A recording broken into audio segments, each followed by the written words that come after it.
Well, it's been a bit, but after overwhelming support to do more, I'm once again here to talk about Super Brawl content. But we've already covered the main series, so where do we go from here? Well, this time, we're gonna go back and look at the games that inspired Super Brawl. This includes the prequel game Smash Fest, the Spongebob fighting game Bikini Bottom Brawlers, and because I really want to talk about it, we'll go way back to Teen Titans Battle Blitz. Before we begin though, I'd like to tell you about today's sponsor, Monster Legends. Monster Legends is a free-to-play game on Android and iOS where you can build a world for monsters to live in with all of their favorite habitats. There are hundreds of unique and exciting monsters to collect, thanks in part to the breeding mechanic where you can breed monsters with different elements and rarities to find limitless possibilities. You can also train your monsters, leveling them up and teaching them skills so that they can fight in epic battles. You can conquer the adventure map, explore the deep dungeons, or even fight against your friends in real-time PvP. If that wasn't enough, you can even play new adventures every week with the weekly events the game offers. If you'd like to play the game yourself, download the game at the link in the description and get 50,000 food, 300,000 gold, and 10 gems. That's a $30 value, but you gotta claim it before October 24th as it's a limited time offer. First up on our list of games to look at today is Nickelodeon's Smash Fest. Smash Fest was released in late 2009, around the time of the original Jingle Brawl. Weirdly enough, the game seems to be a promotion for a promotion, as the game encourages you to play Jingle Brawl, and even contains the code to unlock King Julian in that game. There were codes scattered in the other games too, but none of them seem to be as notable as this one. As you would assume, the story of the game is centered around King Julian, though oddly enough, he's not really a playable character. In the game, King Julian makes a bet with you that if you can win this tournament, you can become the king for a day.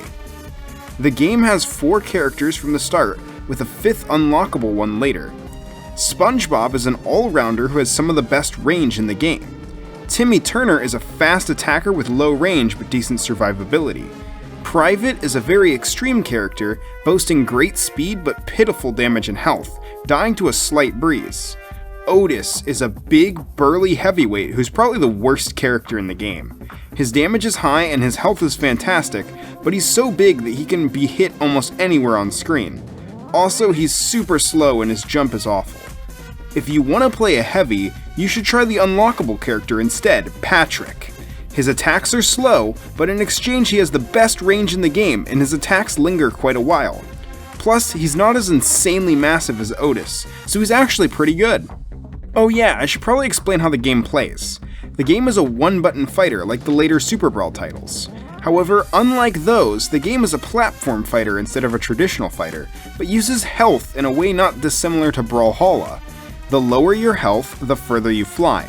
To do a normal attack, you just tap the attack button, but you can also hold the attack button to charge up a special, which is essentially a smash attack. After it's charged, you can hold it as long as you like, even after death. Other than that, all you can really do is move and jump. There's very little defense. However, there are items. On this Battlefield-esque stage, 2 items will show up on either of the 3 platforms. The Power Can makes your attack significantly stronger and can mess people up.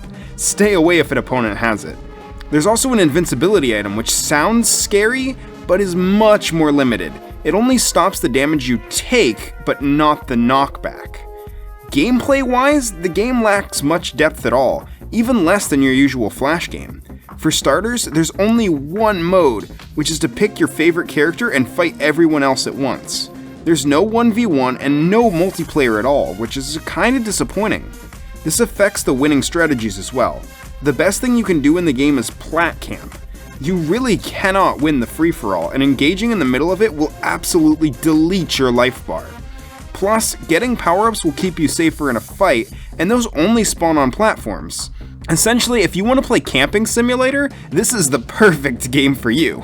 Also, the physics feel really weird sometimes. There's not a lot of weight to when you get hit, and getting hit with no health will send you flying with no real way of dodging. The game is fine for what it is though. It's a very small Flash game, and there really isn't too much to it. I enjoyed it for the 20 minutes I put into it, but there's not much replay value, and I probably won't come back to it. Now, Smash Fest was probably the most requested game to talk about due to the fact that it was directly tied to the Super Brawl franchise. However, the other games I have to talk about aren't explicitly tied to Super Brawl, but feature the same formula as the first two Super Brawl games. The first of which is Spongebob Reef Rumble. I'm not really sure when it released, but sources I have suggest it came out in early 2007, almost 3 years before Super Brawl 1. It's a single-player fighting game featuring the Spongebob cast. If you're familiar with Super Brawl 1, this game should feel right at home. It's a 2-button fighter with punch and kick attacks. These have standing and jumping variations, but there is no crouching variation because down is mapped to the block button. In addition, you also have a special with a unique input for every character. While this input is unique, every character does have a projectile as their special, but it does have varying properties. However, there are a few differences in the formula from Super Brawl as well. First off, your jump ends immediately as soon as you let go of the jump button, in the same vein as a platformer. This has some really nutty consequences, as you can do instant aerials by just tapping jump, causing some super strong pressure to be possible. It'd be interesting to see this explored in a competitive fighter, but this might be a little too crazy, so short hops will likely be the closest we get for a while. Also, you have both a jumping punch and kick, instead of just the kick like in Super Brawl. Lastly, a kinda cool feature is that there's a built-in cross-up mechanic. By running into an opponent, you'll cause a unique animation that puts you on the other side of the opponent. This is disorienting, but considering that the game doesn't have directional blocking at all, is ultimately not that useful in the grand scheme of things. On paper, the mechanics aren't too bad. A weird thing about this game is that hit stun is basically non-existent, but because pressure is so crazy, most characters are safe to just keep attacking. A few characters even have true strings anyway, which just goes to show how crazy they are. The gameplay is still very mashy because of this, but I don't think it's entirely the fault of the mechanics. I'll get back to that when I talk about the modes and specifically the AI, but first I'd like to talk about the characters. There are 6 playable characters in this title, with 4 available from the get-go and 2 more boss characters unlockable later. Although the first character might as well be a boss because of how insane he is. Yeah, Spongebob is a jack of trades with virtually no weaknesses. His attacks are really fast, and his projectile can just be spammed with no downsides. Even crazier is that his block low profiles some attacks so they can't even hit him. The final boss of the game has no attacks that can hit him in this state. Needless to say, he is kinda crazy. Patrick is very similar to his role in Super Brawl, being a slow heavy with some amazing range on his attacks. His punch is especially good and can lock down opponents well. His projectile is slow, but is low to the ground. Other than that though, he's fairly basic. Sandy is the most average character of the cast, so much that I don't really have much to say about her. Her punches are pretty good, but not the best. Her ground kick is pretty slow. Other than that, there's just not much to say. I think they wanted to make her a rushdown, but she just doesn't really feel like much of anything. Squidward, on the other hand, oh boy, this character is wild. Other than one tool, Squidward is just garbage. The idea was that he's a zoner with really large normals. His punch is average but fast, but his kick has a huge range that you have to respect at the cost of speed. His jumping attacks look like they'd be just as dangerous as the kick, as the visual is huge. However, these moves appear to just not have a hitbox of any kind. This makes Squidward's gameplay very limited. Not that he needs those other buttons though, as he has the best projectile in the game by a long shot. His clarinet attack is extremely spammable, has no end lag, and does a ton of damage. The input is also super easy, which is just the icing on top. I really don't know what they were doing with Squidward. Not only is his kit very strange, but his design is the only one that varies heavily from the show. It's just a lot of weird stuff that just piles up into this very bizarre character. Weirdly enough, the first boss character, Larry, is pretty tame. He's a big heavyweight with low range but a powerful punch. His projectile is pretty average, but that's okay, since his main game plan is to get on top of you and just do instant air punch a ton, as it's his best tool. Otherwise though, he's a pretty reasonable character. If you're looking for broken boss jank though, look no further than Robocrabs. Robocrabs is a punch that's so fast you can't block in between it, a kick with huge range at the tipper, and slow projectiles that provide insane pressure. Robocrabs has it all. Plus, he suffers from cheap AI, where the AI version will sometimes just ignore your attack. The roster in this game is fairly decent, but the ways to play hold the game back. There is no PvP, so the only way to fight is against AI opponents in either a single match or in a tournament. For the Flash game, this would be more than fine if the AI was well made, but unfortunately, it has a very major problem. The AI gets scared far too easily and will often choose to block for no reason. Now, I'm not saying it should just break out of combos or pressure easily, but if I'm not attacking, the game should know it can stop blocking without me walking to the other side of the screen. That's really my biggest gripe with the game. Other than that, I think it's pretty good for what it is. Sure, it's hilariously unbalanced, but the visuals are genuinely pretty nice and the gameplay's fun. Again, there's not a ton of replay value here, but I can definitely see this being something I boot up again in the future. And that's all the Nick stuff I have this time, but that isn't the last game I have to talk about.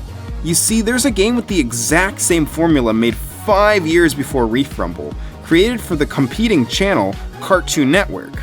Of course, I'm talking about Teen Titans Battle Blitz. Now, before I get too far into this game, I do want to mention something. This game was actually not made with Flash like the other games we've talked about, but rather Adobe Shockwave. Because of this, things seem to be a little more buggy with it, to the point that the archived version on Flashpoint has one character, Plasmus, crash the game if selected. This won't randomly occur, thankfully, but it's something to keep in mind. With that out of the way, let's talk about the game. The game is an arcade fighter based on the Teen Titans franchise. There isn't much of a story or anything, the idea of the game is just that there are bad guys, and the Teen Titans gotta punch them. In the game, you select your favorite Titan and have them battle the gauntlet of 5 villains. You can also play the reverse and have the villains fight the Titans, but this is a little awkward for reasons I'll get into later. The gameplay is actually quite a bit deeper than the Super Brawl titles. As I said, the reason I included this game is that it seems to follow the same formula. Punching kick buttons, a jump attack, holding down to block, and specials work virtually the same. However, Super Brawl didn't just copy the mechanics of this game, as while the concept is also pretty standard, there are some major differences between them. For starters, every character has 3 special moves instead of 1, some with crazy inputs. As someone who plays fighting games more now, I didn't find them too hard, but I definitely remember as a kid seeing a half circle forward and having no clue what to do. The input window is also pretty strict too, so be aware of that. Now, there are also assist modes, but I could never do them as a kid, and honestly I didn't try too much when recording. At first I thought there was some specific activation condition to them, but now I doubt it. It just seems like a very precise input. It seems like these are basically supers that call in another Titan to do one of their specials, freezing the action for a bit. The last big thing is that some stages have platforms. You can jump on top of them to gain a height advantage, with some of the cast having some sort of downward attack to take advantage of this. At the very least, it's a great way to move around and dodge attacks. The way the game works is that each character has their list of 5 targets and has to take them all out to win the game. One thing that I don't really like is that each character fights them in the same order. The heroes fight Jinx, Gizmo, Mammoth, Cinder Block, and Plasmus, while the villains fight Robin, Raven, Cyborg, Starfire, and Beast Boy. I think it would have been nice to have things mixed up. Better yet, have the game allow you to pick the order you want to do them in. The game doesn't allow you to save, at least my version lost progress when I came back, so it'd help people with less time experience the game more. Also, there's no way to have the heroes fight the heroes or the villains fight the villains, at least as far as I know. If it's an unlockable, blame Plasmus. Although, speaking of Plasmus, let's talk characters. There's a good variety, and while there's definitely some overlap, the heroes have some really cool stuff. At first glance, Robin seems like a zoner. He's got a really good projectile and this trap bomb that does massive damage. However, the way the AI plays him made me realize he's a very diverse character that can also be played as a rushdown. His command dash does damage and has good knockback, and can be combined with setting a bomb after a knockdown to put the opponent in a position where they have to block or take huge damage. This lets him perform well in basically any situation if played right. Raven is a careful spacing character. Her projectile is slow to start up but does huge damage. She has an aerial projectile that blows up a large area in front of her too, also doing pretty big damage. The main thing she has over other projectile characters is her large pokes. One of her specials swings an object around her, dealing big damage and being a fast keep-away tool. Her air kick is actually a variation of her large poking move, stalling in the air and swinging around her. The move can't be used too close to the ground, sadly, but it works very well as an anti-air. This is pretty much all Raven's got, but there is a small touch with her attacks, which is that they depend on which stage she's on, and I really like that. It's a really cute touch you don't normally see in the world of browser games. Now, Cyborg is an absolute powerhouse. His projectile is this massive laser that, while slow, forces the opponent to immediately block or dodge. In addition to that, he's designed to always be able to stay on top of you. He's got this rising knee attack that's kinda hard to land, but does good damage and can get you out of tight spots. Probably his best tool though is his super jump. This move lets Cyborg jump right to his opponents, allowing him to keep up pressure from anywhere. It's easily avoided, but prevents you from ever getting away from him. Starfire is very similar to Raven. They're both zoners who have slow, powerful projectiles and a jumping aerial projectile. The main thing Starfire have that differs is her air projectile puts her way higher up, and she has this weird DP special that pushes her forward, but leaves her high up in the air. This can combo off of a knockdown, so it's good at tacking on damage, but if you whiff it, it can be unsafe. Beast Boy is pretty much what you'd expect from a traditional rushdown. He's got a slow ground projectile to chase behind, and powerful dashes in his Rhino and Pterodactyl forms that basically force him in. They are pretty unsafe on block though, so be warned. He also has this Hawk Dive that has a pretty small hurt box, so it's good for cross-ups. Beast Boy likes to stay in your face and keep you guessing. As previously mentioned, you can play as the villains, but it's very much a sorta situation. The villains are selectable, but lack a lot of tools. None of them have jump attacks, with some unable to jump at all.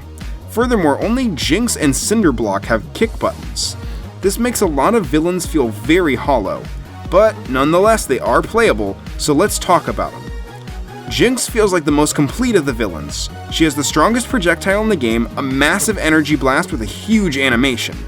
She also has really large range on her punch and this energy burst, and even has a full screen kick.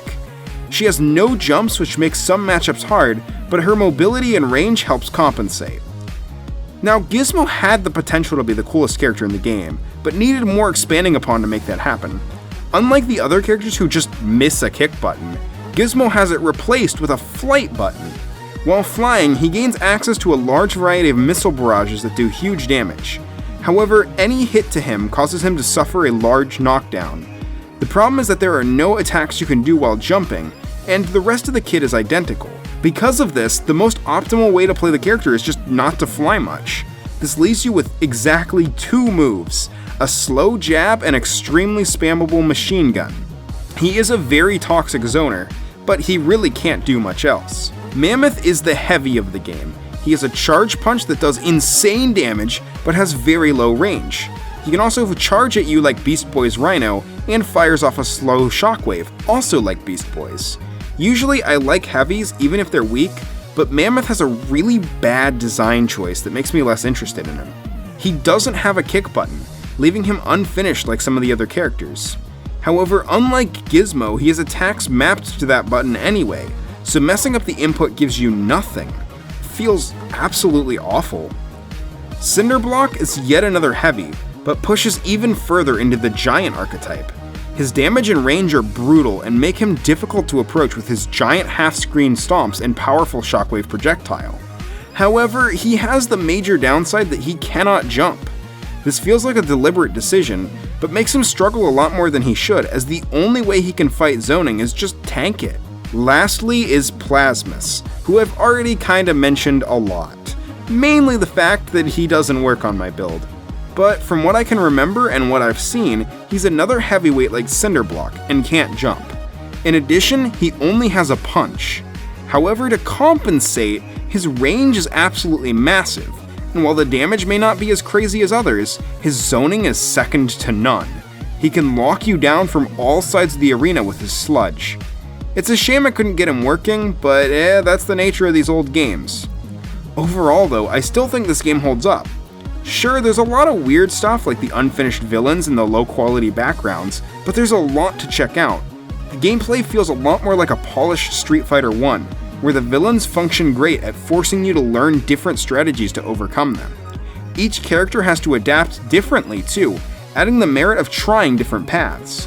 While the villains are much rougher, it poses an interesting challenge for those who want to try to flip the game on its head. As a bonus, it's still really cool. The AI is actually decently challenging, and there's even difficulty options to help you play the game the way you want to. Lastly, this game has the best combos out of any of the browser fighters I've played. While the long infinites of Super Brawl 1 and 2 will always be funnier to me, the addition of a knockdown state makes the game focused around fast, functional combos, or with some characters, just the core basics of get the knockdown and set up for when they get up.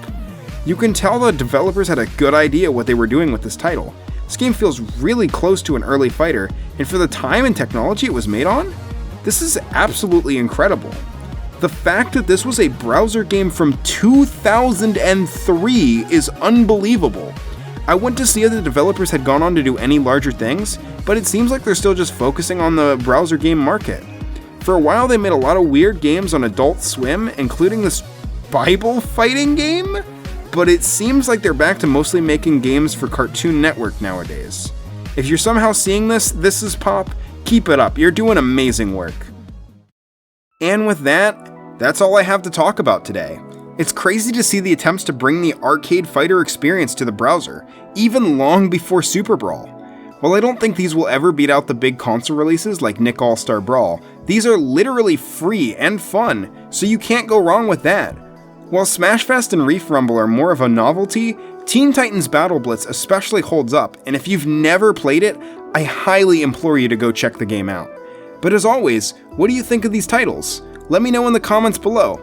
I'll see you next time, but before I go, I want to say thanks again to Monster Legends for sponsoring the video. If the game interests you, remember to use my link before October 24th to get all those free rewards. As always, thanks for watching.